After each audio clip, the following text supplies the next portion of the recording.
up like a fiery comet making its way gracefully across the night sky. I had a feeling that felt so good I felt sure I was correct. I knew it had to be Oscar. He was trying to get back at me for that time I brilliantly pranked him with a fake record book. Or maybe he had devised some sort of scheme to try and collect the insurance money for the sign.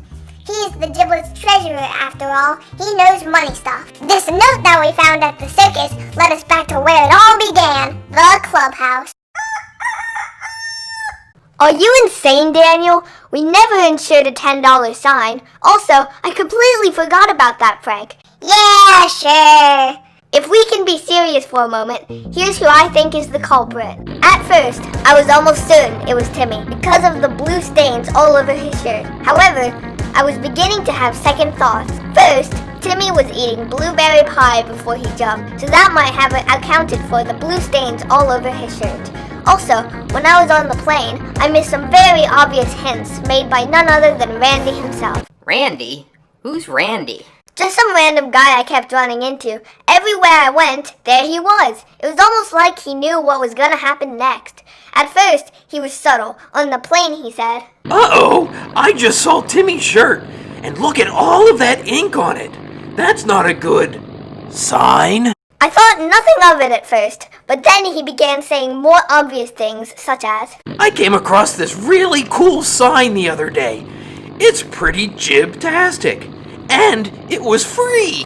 And In my spare time, I steal signs." that's when I knew Randy had to be the culprit. "Dude, I came here to return the wallet you left at the casino. I only steal road signs, not your signs. Also, Mr. Oscar, you have to be 21 to enter a casino. According to your school ID and your wallet, you're not even close to that age. Whoops. Besides, none of that stuff you just said ever actually happened. You probably just dreamed it or something. Oh yeah. Oh, and by the way, you are a terrible James Bond." Ouch. Keith, Mom said you have to come into the house for supper. "In a minute, we're detectiving." Oh, cool. Can I watch? "Okay, but you stay out of our business, you little pest." Brian and I have a different theory of who it is. It would have been impossible for someone of average intelligence to figure this out. Fortunately, this Sherlock Holmes was there to crack the case. We narrowed it down to Keith or Meow. Fluggy. I told you, it wasn't the darn cat. She doesn't have opposable thumbs to write notes. Or does she? No, she doesn't! Anyway, we discovered it was Keith because... "It's not me!" That's crazy talk. Even I'm not that evil. You know, if it was you, Keith, you're out of the Giblets Club. What makes you think it's me? What was my motive? First of all, we traced the notepaper back to your house. You are the only one we know who has that unusual style of notepaper. Also, it was very suspicious that right after the sign disappeared, you cleaned and scrubbed the clubhouse. As if you were trying to cover up something. It wasn't looking too good for old Keith.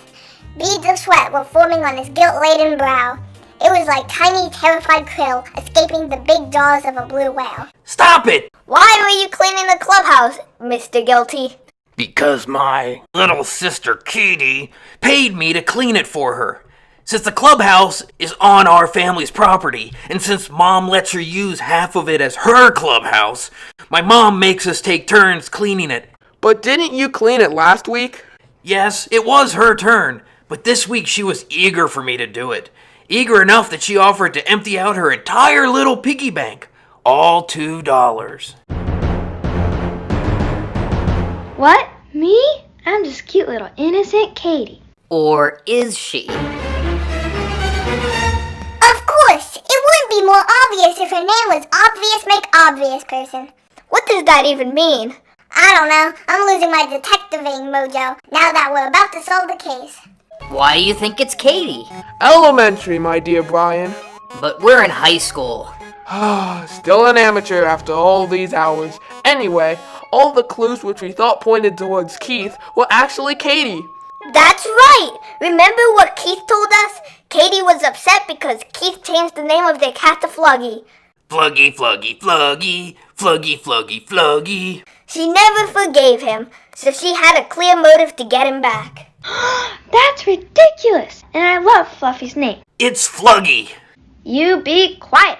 And that special note paper, they both would have had access to it since they live in the same house. Exactly. And the cleanup. She paid Keith so that it would look like he was trying to cover up his own tracks, when in fact he was covering up hers. Brilliant detectiving, Simon. So that's why you paid me $2. You wanted me to get in trouble for this. Actually, Mom paid me $5 to clean the clubhouse. Wait, Mom pays you to clean the clubhouse? And you kept $3 in profit for doing nothing? I outsourced. So it was you, Katie. It was me. I couldn't stand what Keith did to me, and he needed to learn a lesson. That was my cat to name, and he gave him an icky, horrible name. Meow. What better way to teach him a lesson than to convince you guys to kick him out of the club forever? And I would have gotten away with it too if it weren't for you meddling Giblets. As evil as you were, I gotta hand it to you. This is pretty impressive. Aw, that's the nicest thing you've ever said to me. I'm still telling Mom. Well then, I'm not telling you where the sign is. It appears we have reached a stalemate. Katie, will you tell us where the sign is if Keith promises to not tell Mom? Can I have my $2 back too? Deal. Hey, I did all the work. Keith, you're fine. You don't need $2 for your Keevil nonsense. Now, Katie, where is it? It's right here, behind the podium.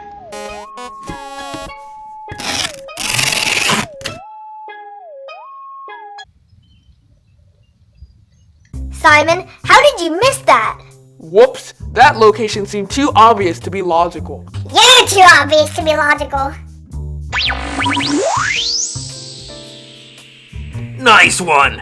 It's good to have you back, Daniel. Well, guys, the case of the missing sign has been solved. You know what? Detectiving is fun. Oh my gosh, he said detectiving! Meow.